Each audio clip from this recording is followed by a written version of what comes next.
Prontinho, preparado agora para a gravação?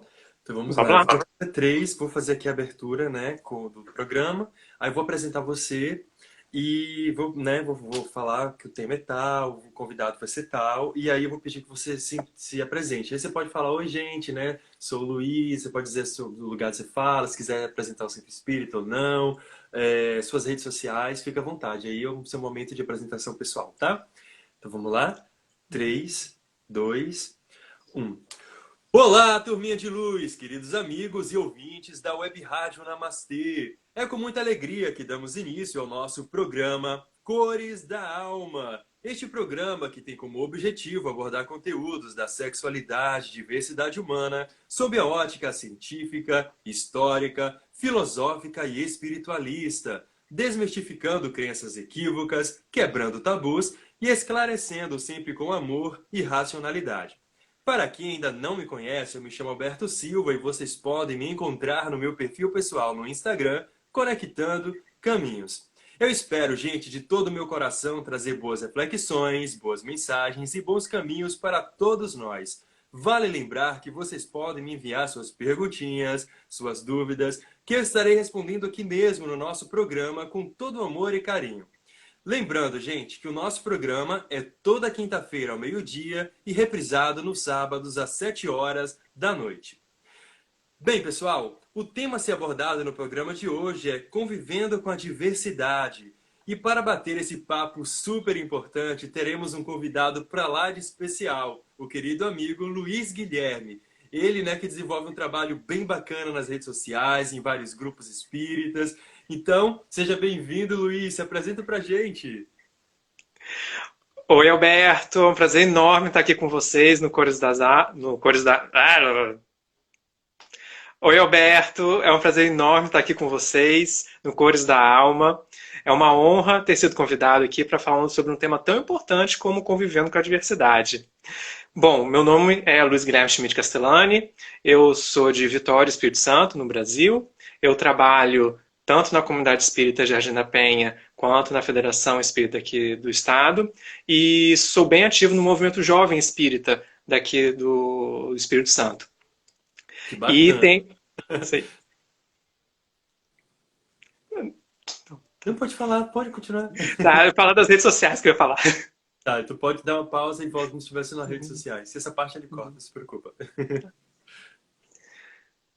Bom, e eu estou nas redes sociais, né, tanto no Instagram quanto no Twitter, com o nome Luiz Gui SC, e com meu nome completo no Facebook, Luiz Guilherme Schmidt Castellani. Prontinho, gente. Opa, o convidado de hoje, bem trabalhador afinco. E é isso, né? Bem-vindo, Guilherme. Eu fico muito feliz por estar aqui conosco, né, nesse bate-papo maravilhoso. E já introduzindo aqui o tema, né, a gente vai falar sobre essa convivência com a diversidade. Me conta aí, né, de onde surgiu, né, a ideia de falar sobre esse tema, né, já que o tema é seu, tá, gente? O tema é a sugestão do nosso querido Luiz. Então conta pra gente de onde vem, né, primeiramente aí a inspiração para o tema.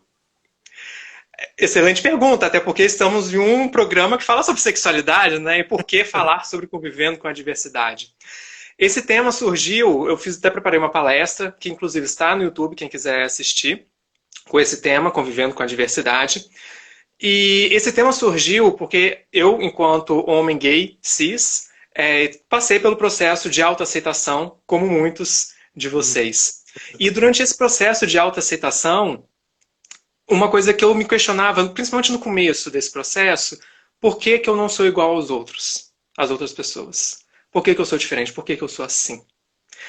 E quando eu mergulhei na doutrina espírita, a doutrina espírita me ajudou muito a entender a importância da diversidade, toda a diversidade humana, não apenas a diversidade sexual. Então eu achei importante a gente falar sobre o que a doutrina espírita tem para dizer sobre diversidade, a importância da diversidade para a natureza humana, e depois, em um segundo programa, a gente focar especificamente na diversidade sexual e de gênero. É isso aí. Então, né, a sala é sua, fique à vontade. Conta pra gente como conviver, né, em sociedade.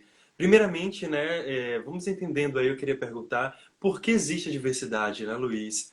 Então, conta pra gente, por que existe essa diversidade de cores, de, né, de sexualidades, de identidades, enfim. Conta pra gente.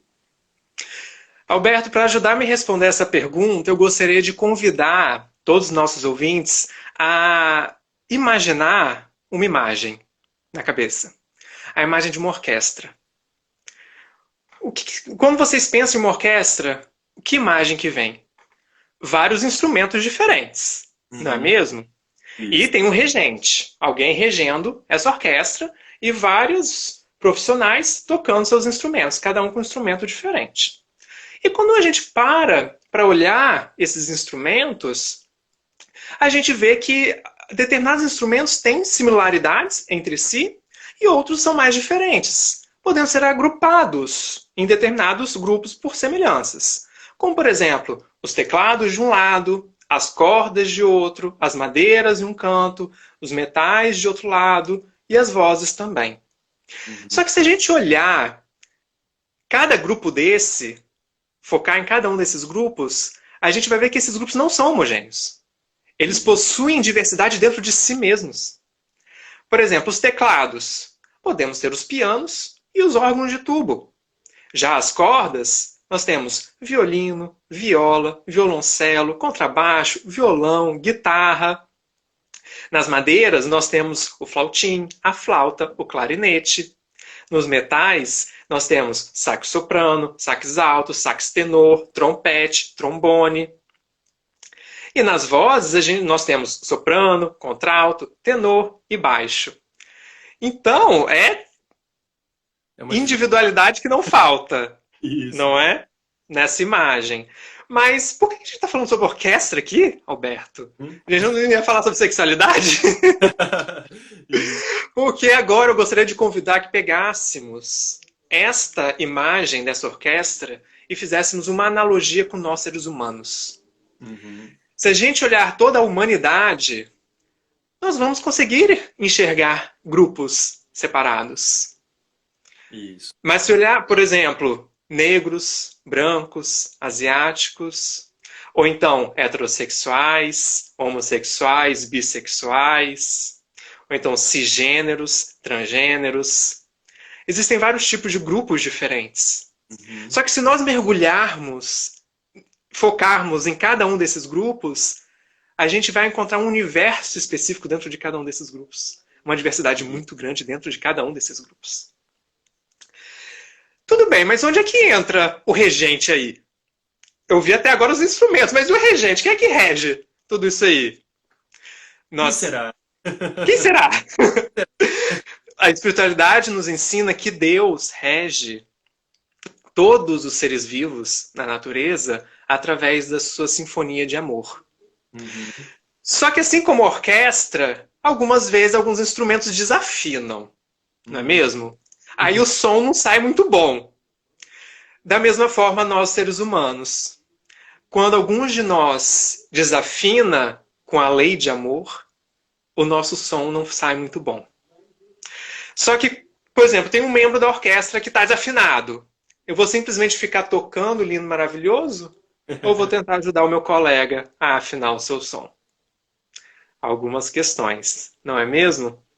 legal, analogia. Então, só que primeiro de tudo, Alberto, a nossa fala aqui não é voltada para apontar o dedo para ninguém. A nossa Uhum, fala aqui é para voltar o nosso olhar para dentro de nós, para o autoconhecimento e a reforma íntima. uhum, Então, hoje, a nossa jornada vai ser uma jornada interna, para dentro da gente, uma reflexão interna. E para isso, a espiritualidade tem muito a nos ensinar. E, principalmente para responder a sua pergunta, tá? Por que existe diversidade? A gente reconheceu que ela existe, a gente consegue enxergar ela na nossa sociedade. Mas uhum, por que existe? Por que nós somos diferentes? Se recorremos ao livro dos Espíritos, a gente já vai começar a entender o porquê disso. Lá na questão 132, Kardec pergunta: por que a gente encarna? Qual o objetivo da encarnação? Não falam pra gente o tempo todo que a vida verdadeira não é vida espiritual? Por que a gente encarna, então? A gente vem para esse corpo de carne, habitar esse corpo de carne. E os uhum, Espíritos falam que nós temos dois objetivos aqui enquanto encarnados. Que é fazê-lo chegar à perfeição, passando pelas vicissitudes da vida, ou seja, as dificuldades da vida. Esse é um objetivo. E o segundo objetivo é pôr o espírito em condições de suportar a parte que ele toca na obra da criação. Então vejam que é justamente por causa dessa questão 132 do Livro dos Espíritos que nós falamos que todos nós somos co-criadores do universo. O que significa? Todos nós temos algo a contribuir para o universo, mesmo que eu não saiba que algo é esse. Isso pode acontecer, a gente vai falar sobre isso mais para frente. Mas todos nós temos algo a contribuir. E o universo espera disso da gente. Que legal. Lembra Soul, gente. Não sei se vocês assistiram o filme Soul, que ganhou o Oscar agora, né? Tem isso aí, né? Dos personagenzinhos que ficam buscando um propósito, né? Da vida. E necessariamente, às vezes, nem precisa o propósito já existir, né? Mas que bacana você tocar nesse ponto, né? Quem assistiu Soul vai fazer analogia. Sim, perfeito. Perfeito, Alberto. Muitas vezes, a gente já está cumprindo a parte que nos toca sem saber. Pode acontecer perfeitamente. Muitas vezes a gente vai descobrir, era isso que eu tinha que fazer, mas eu já fiz. Tudo bem. Isso faz parte do jogo, faz parte da nossa natureza. E então vejam que a gente precisa aprender. Nós precisamos evoluir e cumprir de diferentes formas com a cocriação. Só que não é sempre da mesma forma, porque nós reencarnamos. E essa multiplicidade das existências vem justamente porque a gente não consegue aprender tudo e dar toda a contribuição em uma única existência. A gente precisa voltar mais de uma vez para poder aprender mais coisas e contribuir mais com o universo. E por causa disso, na Revista Espírita de 1866, no primeiro artigo do mês de janeiro, Kardec nos diz o seguinte: os espíritos, devendo progredir em tudo e adquirir todos os conhecimentos, cada um é chamado a concorrer aos diversos trabalhos e a suportar os diferentes gêneros de provas. É por isto que renascem alternativamente como ricos ou como pobres, ora como senhores, ora como servidores, ora como operários do pensamento e ora como operários da matéria, e assim por toda a diversidade. Para termos os diferentes aprendizados e podermos contribuir de formas diferentes para o universo. Então, veja só como o Espiritismo ensina a gente a enxergar a diversidade. O Espiritismo nos fala que essa diversidade de experiências nos oferece uma diversidade de aprendizados. Então, daí surge a diversidade humana. Por causa disso que todos nós somos diferentes e diversos. E temos algo a aprender e algo a ensinar, a contribuir. Não é mesmo? Perfeito. E sobre a diversidade, o mentor espiritual Emmanuel dá uma contribuição muito legal no livro Mãos Unidas. E sobre diversidade, o mentor espiritual Emmanuel nos dá uma contribuição muito legal no livro Mãos Unidas, lição 32. O mentor, eu vou falar apenas um pequeno trecho da lição, mas nesse trecho ele é simples e direto ao afirmar: a diversidade estabelece a harmonia da natureza. Ou seja, a natureza só é harmônica do jeito que é porque existe diversidade. Se não existisse diversidade, ela não seria essa harmonia toda. Não teria essa harmonia toda. Mas como assim? Por quê? Por que ela só é harmônica? Porque tem diversidade. Então, Emmanuel vem trazer alguns exemplos para a gente. Eu vou citar apenas dois. Primeiro exemplo. Emmanuel nos fala que o cravo e a rosa são flores sem se confundirem. Cada um tem o seu formato das pétalas, cada um tem o seu aroma, podem ser vermelhas, mas podem ter outras cores, e cada um tem o seu lugar na natureza. Então aquela velha história, Alberto, do cravo ficar brigando com a rosa debaixo de uma sacada, a gente sabe que o único resultado possível é que um vai ser ferido, outro despedaçado. Isso. Não é mesmo?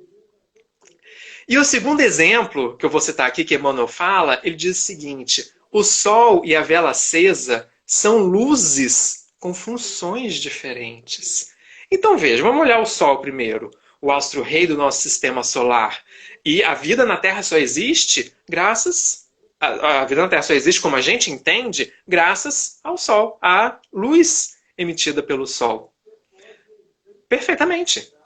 Só que a vela acesa, ela é uma fonte de luz com uma função diferente do Sol. Em uma noite escura, chuvosa, o que eu vou preferir?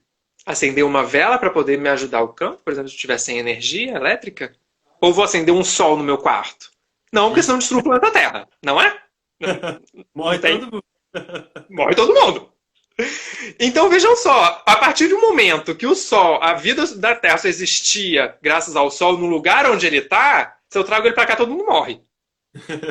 Sim, Então vejam que, apesar de serem fontes de luz diferentes, cada um tem a sua função, a sua contribuição a dar na natureza. E da mesma forma nós, seres humanos. Cada um de nós é diferente, único, singular. Temos funções diferentes. Então eu não preciso ser igual ao outro. Ah, eu quero ser igual a ele. Não. Queira ser a sua melhor versão.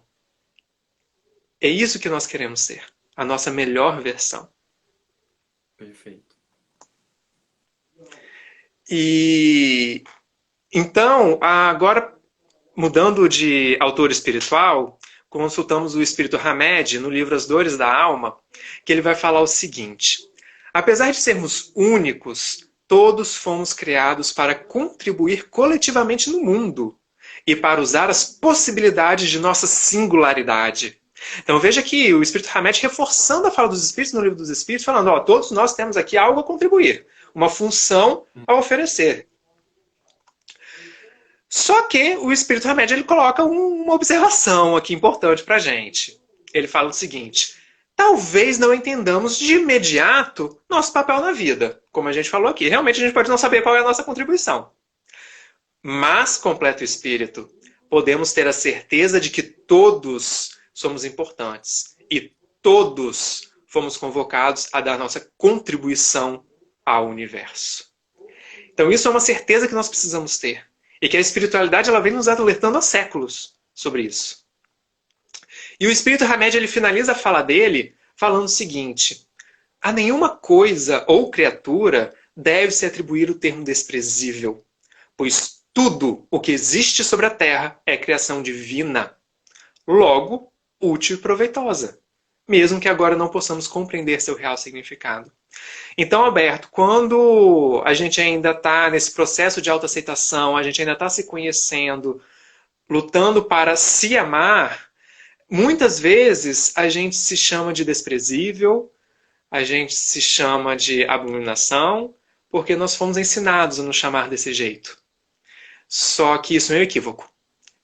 Mesmo que eu não saiba qual é o meu valor, eu tenho um valor. Todos nós somos dignos filhos e filhas de Deus.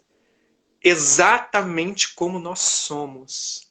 Deus nos criou para dar a nosso toque especial à criação. Exatamente como nós somos. Não tentando fingir ser outra pessoa. A outra pessoa é outra pessoa, ela é ela. Eu sou eu. Como que eu posso contribuir para o universo sendo eu mesmo? Eis a grande pergunta. Perfeito, né? Todo mundo aqui buscando seu lugarzinho no mundo, né? E é importante você tocar nesse ponto, porque estamos todos, né, tentando nos encontrar e partindo para a diversidade sexual e de gênero, né, no qual somos vistos, né, como fora do comum, aberração, antinatura. É importante você falar sobre isso, né? Que tenho certeza que vai chegando mais ainda, né, ao longo da sua fala, mas é importante a gente realmente refletir sobre isso. Todo mundo aqui tem um propósito, né? Todo mundo aqui tem o seu valor e cada um é valioso da forma que se é, né? Sim, exatamente. Só que enxergar isso não é fácil, Alberto. Ah, Nós mesmos, olhar pra gente não é fácil. Pro outro, então, meu Deus do céu. Pro próximo, então, nossa senhora. Então, para tentar ajudar a gente a entender a importância de se esforçar para abrir os nossos olhos, para poder enxergar o nosso valor, o valor do próximo, eu vou contar um exemplo aqui, uma história para os nossos ouvintes. Que é a história do Timothy Kurek. O Timothy Kurek, ele relata a sua história no livro A Cruz no Armário. Eu acredito que ele não foi traduzido para o português. O título original em inglês é The Cross in the Closet, que é A Cruz no Armário, né? E tem um TEDx, quem não quiser comprar o livro, não tiver domínio do inglês, tem um TEDx dele de 15 minutinhos no YouTube, onde ele relata, ele conta resumidamente o caso dele, que tornou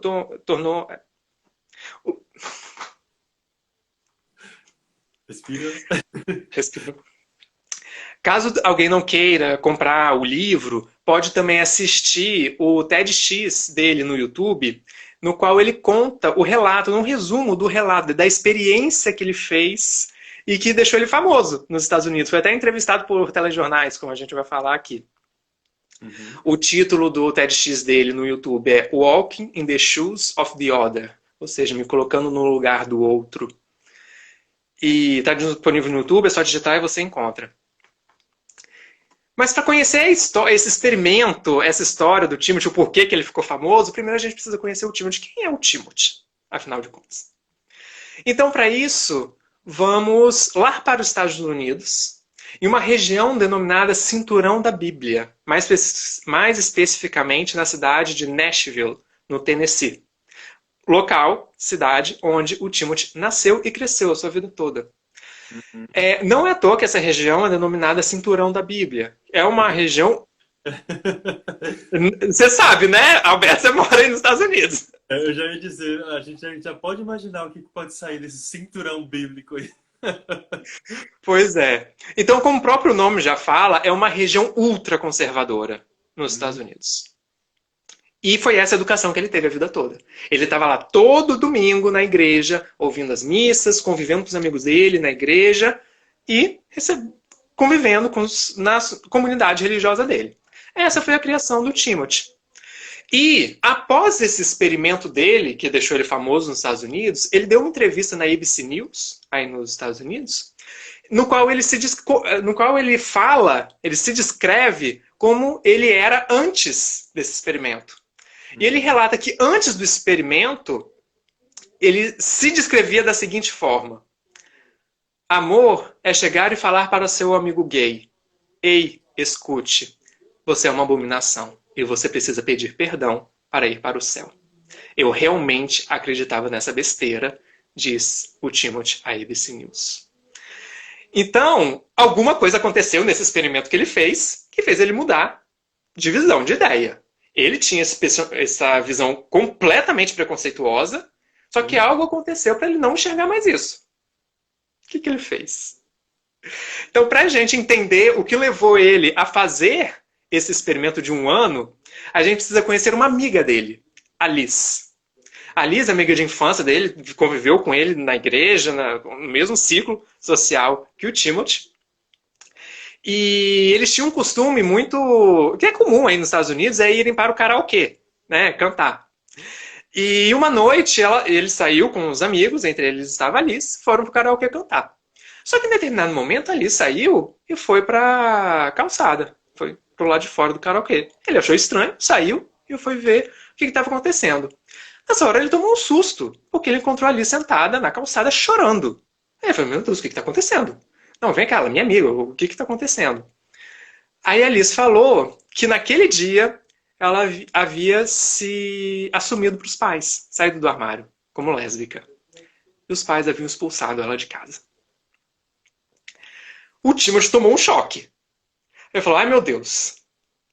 Aí ele volta a pensar no que nós falamos, né, como a gente se descrevia. Que ele se descrevia: olha, meu amigo aqui, gay, lésbica, eu preciso dizer para ela poder pedir perdão e para poder ir para o céu.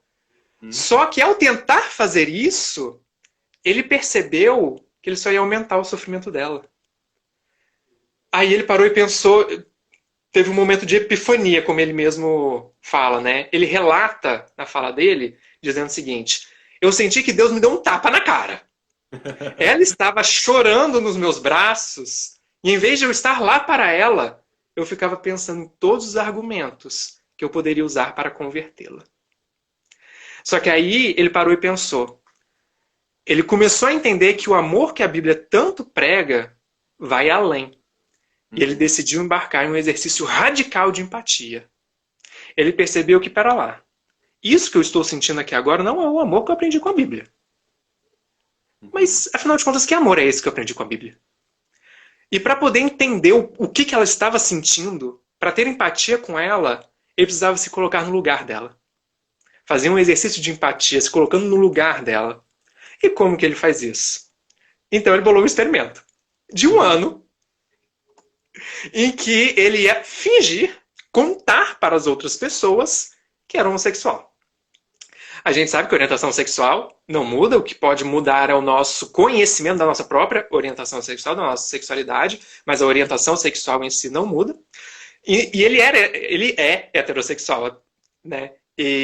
Então ele só ia falar que era homossexual para ver a reação das pessoas. Isso durante um ano. Ele ia assumir para falar para todo mundo que ele era homossexual durante um ano. E ele combinou tudo com um amigo dele, que ia fingir ser o namorado dele, e com uma tia, que ia ser o porto seguro. Ó, tia, se alguma coisa pior acontecer, você entra na área e fala, não, pera lá, só um experimento, ele me contou tudo antes, calma, tá tudo certo. Né? Porque a gente sabe, infelizmente, principalmente na região onde ele vive, algo muito sério poderia ter acontecido. Graças a Deus não aconteceu, mas foi uma experiência de muitos aprendizados para ele. Por quê? Então, tudo combinado com a tia e o melhor amigo, chegou o dia de começar o experimento. Lembrando que esse experimento tinha data de começo e data de fim, um ano. Então ele chegou no dia definido, contou para a família, sou homossexual, estou namorando meu amigo. Ele não é meu amigo, ele é meu namorado. E ele descreve que ele não sofreu violência física nesse dia. Mas ele descreve esse dia, que o sentimento que ele teve foi o sentimento como se ele tivesse morrido. Por causa da reação das pessoas. Que reação foram essas? A mãe dele escreveu o seguinte no diário dela, no dia que ele contou que era homossexual. A mãe dele escreveu o seguinte: eu preferia que um médico me diagnosticasse com câncer terminal a ter um filho gay. Nossa. E dos amigos, 95% simplesmente pararam de falar com ele. Então, por causa disso, ele descreve, é como se eu tivesse morrido. As pessoas simplesmente sumiram da minha vida. Uhum. Eu não sei Pode não ter sido uma violência física, mas foi uma violência moral, espiritual, absurda. E eu acredito que muitos LGBT já passaram isso. Eu não sei se você enfrentou isso, mas eu enfrentei isso. Eu passei por isso. Não da frase da minha mãe dizer isso, mas assim, graças a Deus minha mãe esteve do meu lado, embora ela era preconceituosa, mas ela passou por cima do preconceito por amor a mim. Mas amigos, eu realmente senti essa evasão, assim. As pessoas sumiram, os olhares, então a gente imagina realmente qual foi a reação, né? Uhum. Exatamente. Graças a Deus, Alberto, eu não posso dar o mesmo relato que você e que o Timothy. Graças a Deus, assim, Deus me abençoou de tal forma que, mesmo os meus amigos serem religiosos no movimento espírita, talvez até por causa disso, do espiritismo, trazer essa consolação tão grande, eu tive uma aceitação muito grande. Eu fui recebido de braços abertos. Na minha família, preconceito acontece, óbvio, porque estamos numa sociedade preconceituosa, então é estrutural na gente. Só que o amor dos meus pais foi maior do que o preconceito deles. Então tiveram dificuldade? Claro que tiveram. Mas o amor deles por mim tem ajudado bastante a superar esse preconceito. Só que a gente sabe, sim, que essa é a realidade do Timothy, assim como você falou. Nós sabemos que é a realidade da maioria da população LGBTQIA+. E muitas vezes uma violência ainda maior do que essa. Uma violência que pode levar até a morte, infelizmente. Então, nessa situação extrema, que inclusive o Timothy se encontrou, ele precisou se afastar. Para até mesmo poder sobreviver e continuar a vida dele, ele precisou se afastar. Se mudou de cidade. Ele foi para uma cidade onde existia uma comunidade LGBTQIA+, um pouco mais organizada. Uhum. E que acolheram ele quando ele chegou lá. Nessa cidade ele conseguiu um emprego num café com livraria, que tem bastante lá nos Estados Unidos. Ele ajudou a preparar a parada LGBTQIA+, na cidade. E passou várias experiências nesse um ano. Mas duas se destacaram. Ele relata que duas se destacaram. Uma experiência que destacou foi um dia ele estava caminhando, ele estava passando em frente ao centro comunitário da cidade, e ele ouviu uma música que ele achava que, como assim? Como que eu estou ouvindo essa música aqui? Não é possível que eu esteja ouvindo essa música aqui. Aí ele parou, entrou no centro comunitário, foi pro salão do centro comunitário, E ele viu uma cena que ele falou: não é possível que eu tô vendo essa cena. Não é possível, não, isso não pode estar acontecendo. Ele viu uma missa.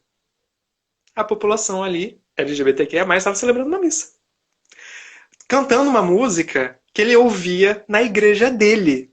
A vida inteira dele. Desde criança.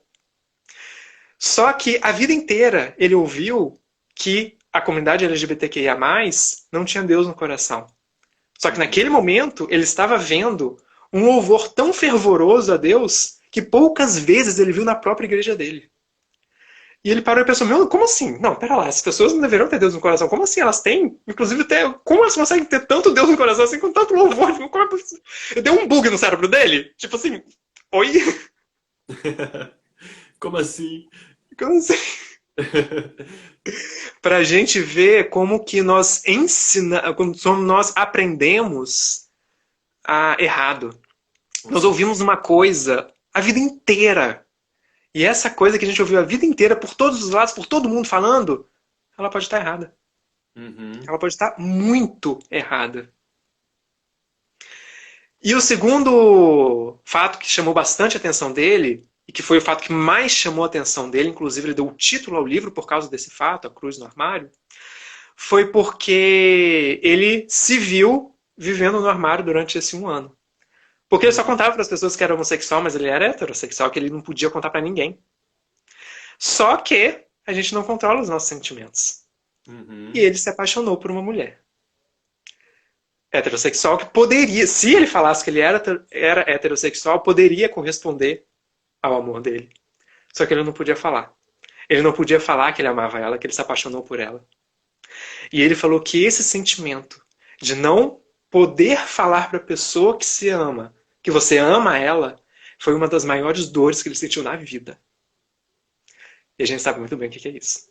Nossa, com certeza. Estou aqui refletindo. É o reverso, né? A gente, como LGBT, enfrenta isso diariamente, e aí ele sendo hétero, que pode viver isso, né? Uhum. Sentindo na dor que uma pessoa passa, nós LGBTs, fingindo ser alguém que não somos para agradar na sociedade. No caso dele, pela experiência, né? Mas no nosso caso, a gente quer agradar a família, a sociedade, tem medo da violência.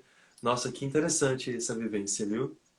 Eis o grande esforço de empatia que ele fez. Porque Uhum. no primeiro momento que ele viu que ele estava apaixonado, ele poderia falar: não, eu sou hétero. Ele poderia ter a relação. Ele poderia acabar com o experimento, que era só um experimento. Só que ele falou: Uhum. não, empatia, eu preciso me colocar no lugar da pessoa. E Isso. pessoas LGBTQIA+, não têm essa escolha. Eles não Isso. podem fazer essa escolha.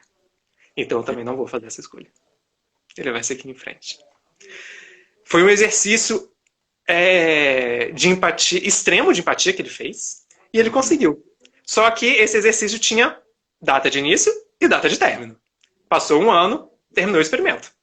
Ele falou que era heterossexual, inclusive voltou para a cidade dele, para a comunidade, inclusive foi lá na igreja dele, ouviu uma missa. Chegou lá, estava acontecendo uma missa, sentou lá atrás para poder evitar os olhares, mas mesmo assim ele sentou lá, já viu, vários olhos viraram para ele, bem fechado, mas ele ficou na dele e ficou e começou a ouvir a missa.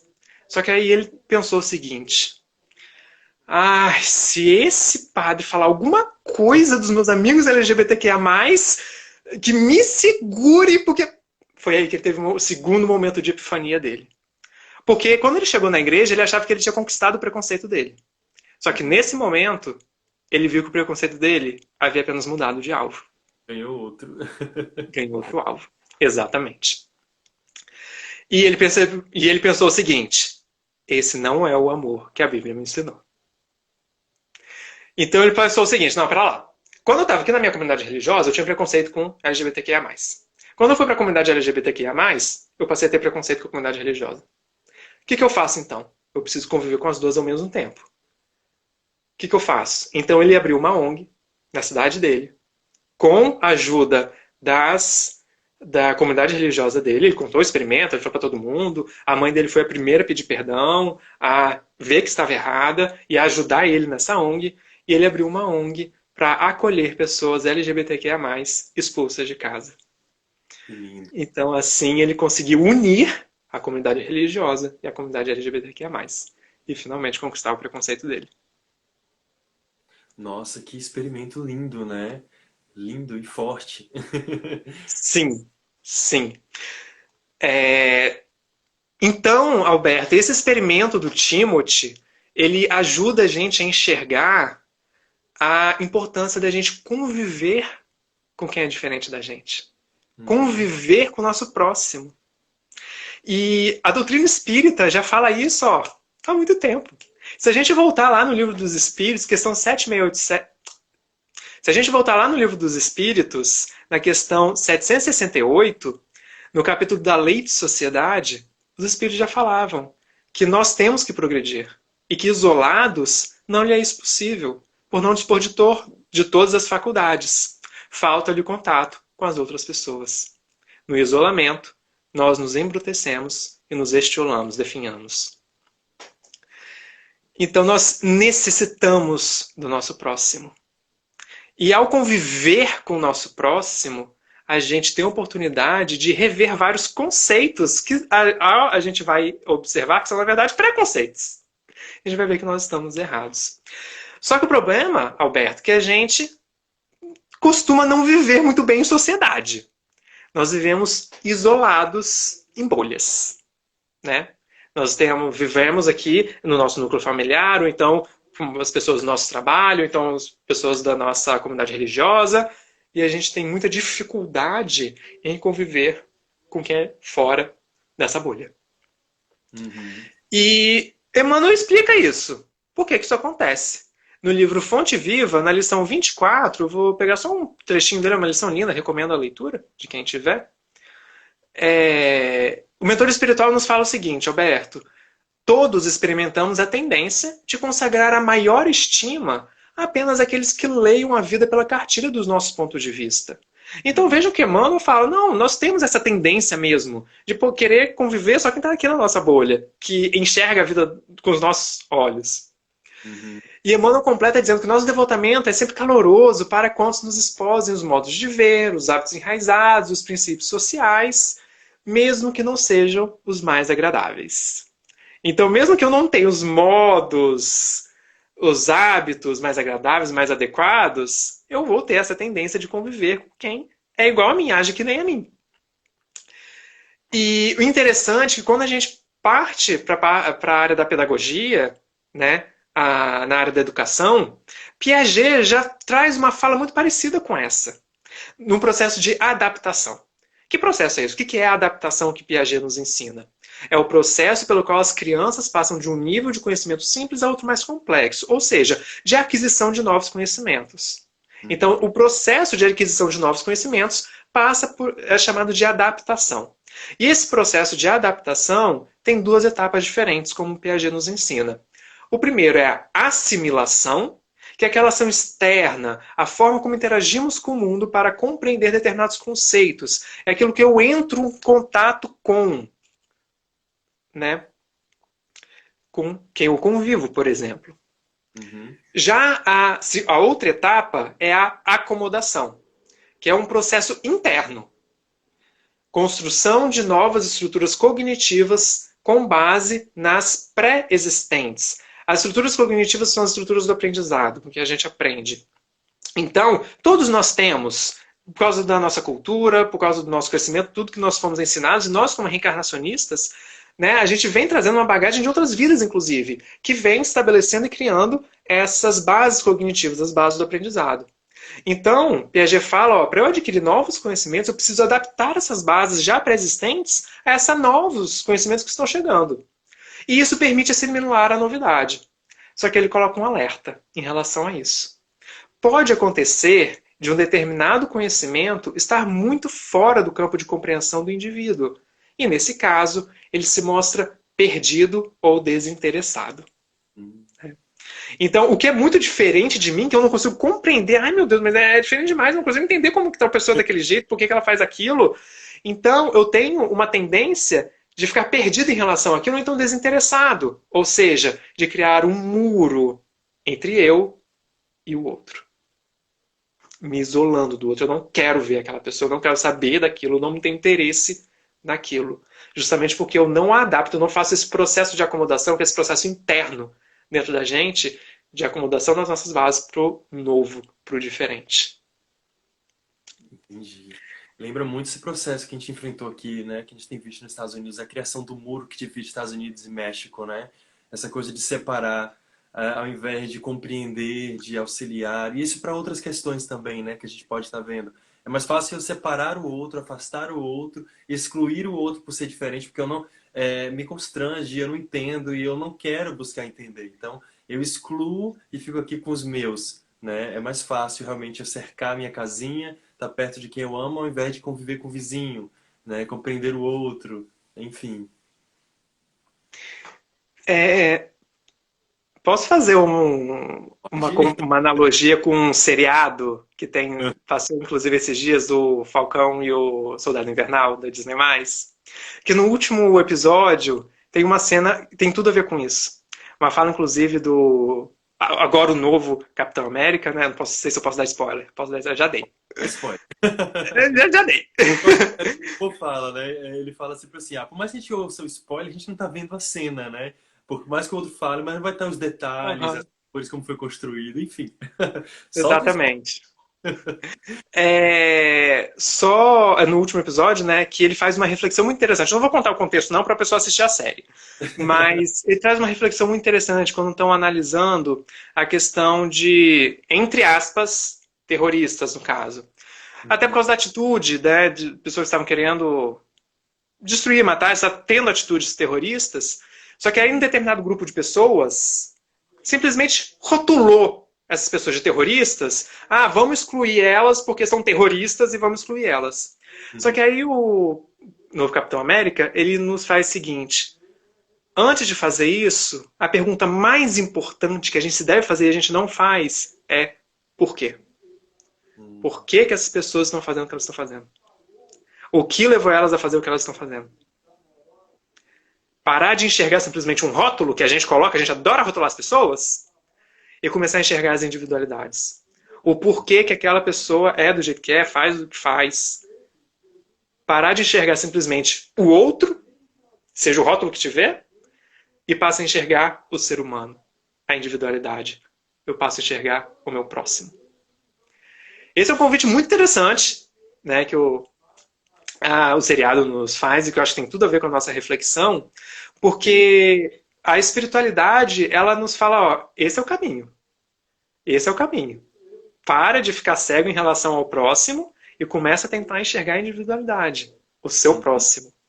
E para ajudar a gente a entender isso, vou agora a consultar a mentora espiritual Irmã Dufaux, no livro Diferenças Não São Defeitos, no qual ela diz que indiferença significa negar a diferença. Não dar importância aos diferentes. A melhoria de nossas condições individuais apela para o melhor entrosamento com a diversidade. Cada criatura, cada acontecimento, cada singularidade, por mais que não desperte interesse ou atração em nossas almas, é um percurso divino por onde transita o princípio de soberania da vontade de Deus. A beleza da vida está no ato de todos serem diferentes e terem algo de novo a nos ensinar. Compete-nos nos abrir para esse mundo novo de vivências altruístas e ricas de diversidade. Então a fala da mentora espiritual nos convida a conviver com quem é diferente de nós. Para a gente poder aprender com quem é diferente de nós. Porque todos nós somos um percurso divino no universo. Perfeito. E para, então, ajudar a gente nessa convivência com quem é diferente de nós, precisamos reconhecer que nós vivemos em lugares sociais diferentes. E a gente precisa entender o que é lugar social. O interessante é que Kardec aborda esse tema no Livro dos Espíritos. Gente, Kardec aborda tudo no Livro dos Espíritos, é incrível. Era o visionário, né? Exatamente, exatamente. E lá na questão 806 do Livro dos Espíritos, no capítulo da Lei de Igualdade, Kardec separa uma seção do capítulo da Lei de Igualdade para falar sobre as desigualdades sociais. E Kardec pergunta, é lei da natureza a desigualdade das condições sociais, que a gente vê, as condições que nós vemos na sociedade? E os espíritos falam que não. As condições, a desigualdade nas condições sociais é obra do homem e não de Deus. Uhum. Então a gente precisa entender aí que diferença é essa, que obra do homem é essa. Então eu vou dar um exemplo. Vamos agora pegar um outro preconceito que está muito relacionado à LGBTI-fobia, que é o machismo. Uhum. Vamos falar sobre machismo aqui agora. E Kardec aborda o tema do machismo na Revista Espírita, aquela mesma que eu falei lá no começo de 1866, o primeiro artigo do mês de janeiro. E Kardec aborda essa temática do machismo e ele intitula o artigo e começa o artigo com uma pergunta fruto do machismo na sociedade e que muitas pessoas se perguntavam ainda na época dele, em 1866. E Kardec começa perguntando: as mulheres têm uma alma? Sabe-se que a coisa não foi sempre tida por certa. Hoje em dia, a gente fazer uma pergunta dessas é absurda. Você quer questionar uma coisa dessas. Os espíritos, os ensinamentos dos espíritos, no livro dos espíritos, da questão 200 a 202, deixa claro, o espírito não tem sexo, meu anjo. Encarna tanto nos sexos, nos dois sexos biológicos, ora num sexo, ora no outro. Tá? Então, é muito mais além do que isso. Então, Kardec escreve esse artigo justamente para ajudar a desconstruir esse preconceito do machismo. E ele faz uma análise muito interessante no começo, justamente da visão que a sociedade machista teve das mulheres ao longo dos séculos, que via as mulheres apenas como instrumento dos prazeres do homem, objetificando elas, retirando a humanidade delas. E Kardec fala que desse preconceito nasceu sua inferioridade legal nas leis das nações. E que não foi ainda apagada de nossos códigos, no caso dele na época de 1866. E o interessante é que Kardec faz uma reflexão, é a seguinte reflexão. E ele fala que as mulheres aceitaram essa escravização como uma coisa natural. Tanto é poderoso o império do hábito. Uhum. Por que muitas soberanias, não vamos dizer todas, porque sabemos que ao longo da história sempre houve resistência contra o machismo, óbvio, mas muitas se acreditaram. Se submeteram à escravização porque acreditaram nisso que era falado, nessa visão da sociedade. E a gente consegue fazer uma analogia muito forte com a LGBTI-fobia internalizada, que todos nós LGBTQIA+, sofremos. Justamente porque nós acreditamos no que é ensinado pra gente. Nós acreditamos que nós somos abominações, que vamos para o inferno, que não temos direito de sermos felizes ao viver com... Está em pecado, e por aí vai. Está em pecado. A gente ouve tanto isso, o tempo todo, de todos os lados, que a gente acredita. E a gente se submete a essa escravização. Assim como as mulheres se submeteram ao machismo. Só que o convite de Kardec nesse artigo, eu vou ler o último parágrafo dele agora desse artigo, é o mesmo convite que a gente traz aqui para a população LGBTQIA+. Kardec diz o seguinte: com a doutrina espírita, a igualdade da mulher não é mais uma simples teoria especulativa. Não é mais uma concessão da força-fraqueza. É um direito fundado sobre as próprias leis da natureza. Fazendo reconhecer estas leis, o Espiritismo abre a era da emancipação legal da mulher, como abre a da igualdade e da fraternidade. Esse é o movimento que o Espiritismo nos convida a fazer, de arrancar essas raízes de preconceito que estão enraizadas no nosso ser, no nosso espírito, de séculos de vivências no preconceito. Uhum. Só que esse movimento não é fácil, Alberto, não é fácil fazer. A gente sabe que é um processo de desconstrução de muito esforço, mas que precisa ser feito. E a espiritualidade nos convida a fazer isso todos os dias, constantemente. Só que como a gente está falando aqui, o machismo e a LGBTQI-fobia não é o único preconceito que está enraizado na gente que a gente precisa desconstruir. Nós temos o racismo, nós temos o capacitismo, nós temos a gordofobia e vários outros preconceitos que dá nem para contar de tantos que são. Isso.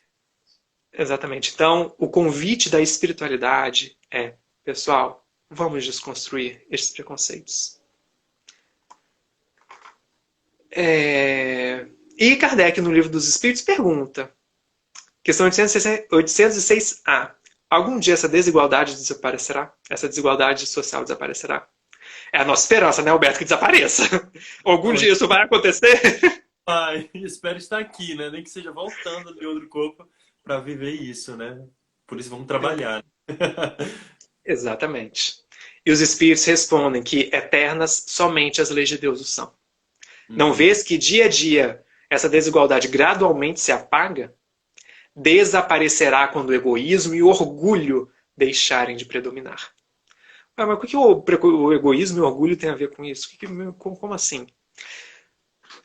É muito importante a gente entender o que é o egoísmo, o que é o orgulho.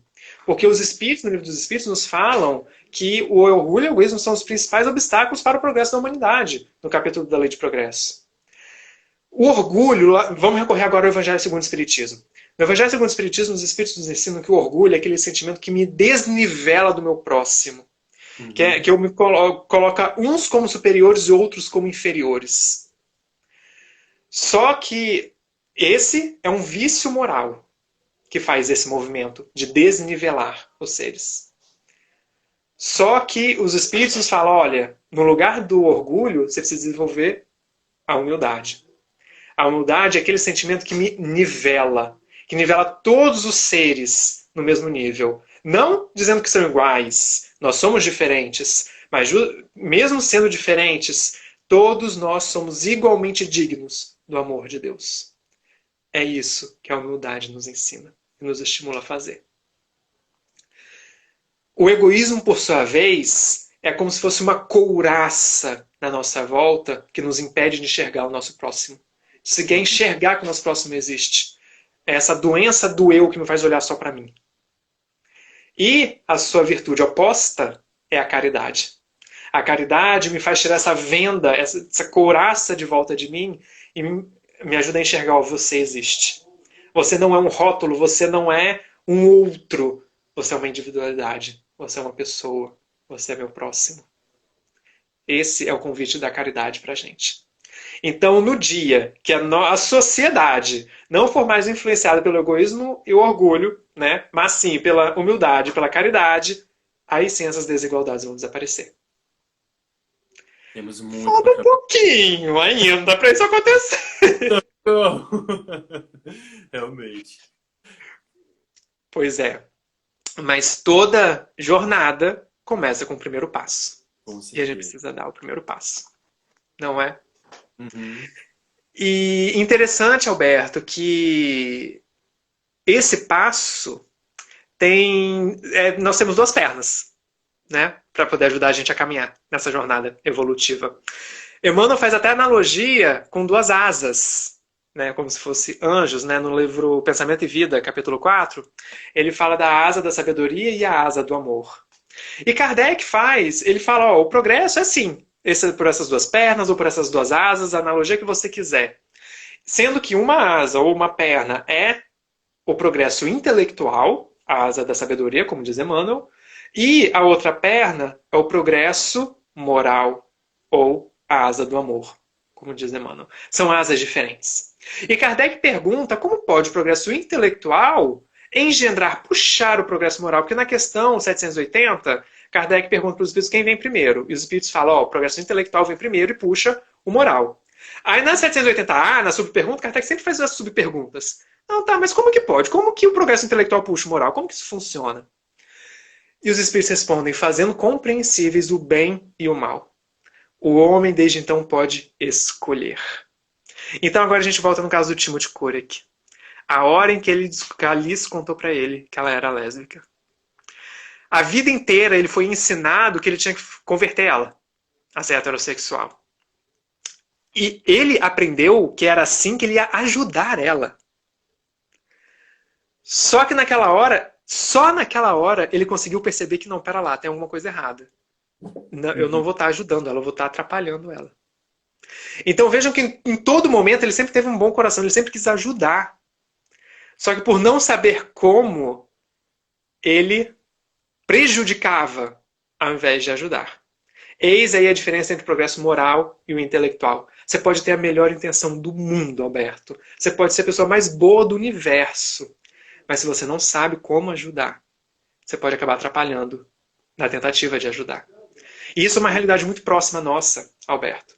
Muitos pais de LGBTQIA+, submeta os seus filhos a processos de tortura, chamados de cura, entre inúmeras aspas, né? Isso. Na tentativa de ajudar seus filhos. Eles têm boas intenções, eles querem ajudar.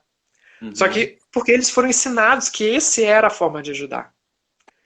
Só que não é verdade.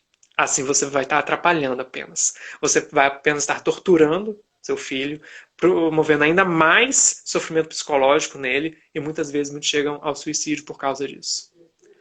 Então, por causa disso, a importância de ajudar. E principalmente, Alberto, separar as duas coisas. Não é porque eu tenho preconceito que eu sou necessariamente uma pessoa má. Não é porque uma pessoa não entende como que eu sou do jeito que eu sou, que ela tem ódio no coração. São asas diferentes. O preconceito está na asa da sabedoria, do conhecimento, do progresso intelectual. O ódio está na falta do amor, na verdade, da asa do amor. Então são asas diferentes. Como eu disse, eu posso ter o melhor sentimento do mundo para com o meu próximo, querer ajudar. Isso é uma asa, a asa do amor. Mas se eu não sei como ajudar, se eu não tenho conhecimento de como ajudar, eu posso, na verdade, prejudicar. Yeah. Verdade. Ok, mas como então saber como ajudar? Como saber que tudo que eu ouvi a minha vida inteira está errado?